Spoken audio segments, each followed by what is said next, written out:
Just released dashcam video captures the seconds after a deadly shootout between a driver and police in Parma. When it ended, a 29-year-old was dead and a young married detective wounded. How did it all happen? Our Scott Knoll has been digging into that question all day. He's live outside the Parma Justice Center with what he's uncovered. This whole thing started as a relatively simple traffic stop involving a driver who really doesn't have much of a criminal history at all. But all that changed in just a few minutes last night. Plates not matching up to the vehicle. It started like so many other traffic stops, but just 4 minutes later, Shots fired! Shots fired!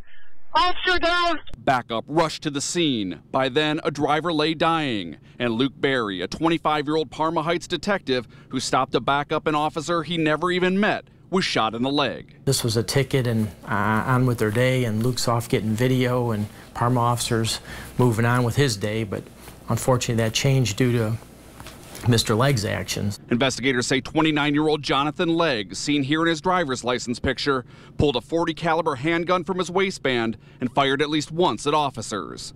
Both Berry and Parma officer Peter Shepatek returned fire, killing Legg. What we've gathered from the family, it sounds like he did carry a weapon everywhere, and he didn't have a permit to carry it, so, I mean, that's strange that he would always have a weapon on him, so I don't know if there was some type of paranoia. I don't know, speculation on my part, but you're obviously carrying a weapon for a reason. Police say they had little interaction with Legg. The only court records we could find were a speeding ticket and a possession of drug paraphernalia conviction from 11 years ago.